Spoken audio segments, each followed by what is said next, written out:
નમસ્કાર દર્શક મિત્રો, આપ જોઈ રહ્યા છો સયાજી સમાચાર .live। હવે જોઈએ અગત્યના સમાચાર। વડોદરા શહેરના ફતેગંજ વિસ્તારના ડિવિઝનલ વોર્ડન ફણભાઈ ઝાંઝરુકિયાની આગેવાની તથા રક્તદાન શિબિર કેમ્પના તમામ સેવાભાવી કાર્યકર્તા ભાઈઓ બહેનો મિત્રો રક્તદાતાઓ તથા આર્થિક દાતાઓના સાથ સહકારથી મોટી સંખ્યામાં રક્તદાન કરવા વડોદરાના જાગૃત નાગરિકો જોડાયા હતા અને તેમાં 314 ભાઈઓ બહેનોએ રક્તદાન કર્યું હતું। સાથે સાથે નેત્રદાન નામ નોંધણીમાં 13 તથા દેહદાન માટે પણ દાતાઓએ નામ નોંધણી કરાવેલ છે। 200 ભાઈઓ બહેનોએ ડેન્ટલ ચેકઅપનો લાભ લીધો છે। રિપોર્ટર આશીષ ન્યાતી, સયાજી સમાચાર .live વડોદરા।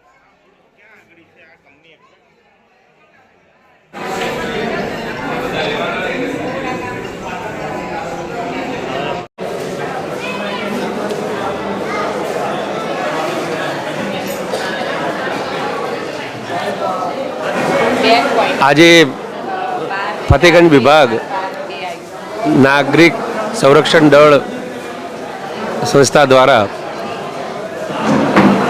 સર્વધર્મ સંભાવના હેતુથી અહીંયા મોટી સંખ્યામાં લોકો બ્લડ કેમ્પમાં પોતાનું બ્લડ આપવા એકત્રિત થયા છે। હાલ 260 યુનિટ ઉપરાંત લોકોએ પોતાનું બ્લડ ડોનેટ કર્યું છે। સંસ્થાનો ટાર્ગેટ 500 યુનિટનો છે। આ બ્લડ એકત્રિત કરી જરૂરિયાતમંદોને હિન્દુ બ્લડ બેંક દ્વારા લોકોને અપાય એ હેતુથી આ કાર્યક્રમનું આયોજન પ્રવીણભાઈ અને એમની ટીમ દ્વારા થયેલ છે। આશા રાખીએ કે લોકો મોટી સંખ્યામાં આમાં જોડાય અને આપણા સમાજના જરૂરિયાતમંદ લોકોને છેક સુધી આ બ્લડ યોગ્ય સમય પહોંચે એવી મારી અભ્યર્થના છે। જય સિયારામ। જે આ પ્રવીણભાઈ બ્લડ બેંકનું જે મોટું પ્રોગ્રામ કરી રહ્યા છે, એક આપણા વડોદરા શહેર માટે બહુ ઉત્સાહપૂર્વક શહેરના દરેક નાગરિકનું એક વિનંતી કરું છું કે ઉત્સાહપૂર્વક આ કેમ્પમાં ભાગ લે। જે પ્રવીણભાઈ જે કામ કરી રહ્યા છે, ખરી લગનથી, ખરી મહેનતથી ને ખરા પ્રેમથી કામ કરે છે અને એક ઉત્સવ કહેવાય। બ્લડ ડોનેટ એક ઉત્સવ હોય અને ઉત્સવમાં દરેક યુવક યુવતીએ તો અવશ્ય ભાગ લેવો જોઈએ એવી મારી નમ્ર વિનંતી। જય હિન્દ। તારીખ 1/12/2024 રવિવારના રોજ આ અમારો 31મો રક્તદાન કેમ્પ છે।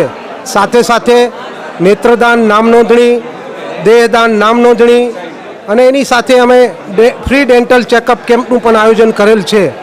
અમારો આ વખતનો ટાર્ગેટ 450 થી 500 યુનિટ રક્ત એકઠું કરવાનો છે। આ રક્ત દરેક સમાજના અને દરેક સમાજના ભાઈઓ અને આનો લાભ લેતા હોય છે। આ અમે દરેક સમાજના ભાઈઓ માટે થઈને આ કાર્યક્રમ કરતા હોઈએ છીએ। આમાં કોઈ એક સમાજને લક્ષી અમે નથી કરતા, સર્વ સમાજ માટે આ એક યોગદાન છે। તો હું આપને સર્વે સમાજના ભાઈઓ બહેનો મિત્રો અને વડીલોને આમંત્રિત કરું છું કે આવો રક્તદાન કરીએ અને કરાવીએ। રક્તદાન એ મહાદાન છે। તો હું સર્વે ભાઈઓને બે હાથ જોડી વિનંતી કરું છું કે આવો આપણે રક્તદાન કરીએ, આપણા પરિવારમાંથી રક્તદાન કરાવીએ, આપણા પડોશીમાંથી કરાવીએ, આપણા મિત્રમાંથી કરાવીએ અને આ સેવા યજ્ઞમાં ભાગ લઈએ તેવી અપેક્ષા કરું છું। સર્વે દાતાશ્રીઓનો, રક્તદાતાશ્રીઓનો હું આભાર વ્યક્ત કરું છું। સર્વે નેત્રદાન દાતાશ્રીઓનો આભાર વ્યક્ત કરું છું। સર્વે દેહદાન દાતાશ્રીઓનો આભાર વ્યક્ત કરું છું। આ અમારા જે આર્થિક યોગદાન આપનાર દાતાશ્રીઓ છે તેમનું પણ આભાર વ્યક્ત કરું છું। સાથે સાથે આમંત્રિત મહેમાન શ્રી અમારા રાષ્ટ્રીય સ્વયંસેવક સંઘના અમારા ગુજરાત પાન સેવા સહપ્રમુખ અને વિભાગ કાર્યવાહી માન્ય મનસુખભાઈ ઉપસ્થિત હતા, તેમનો આભાર વ્યક્ત કરું છું।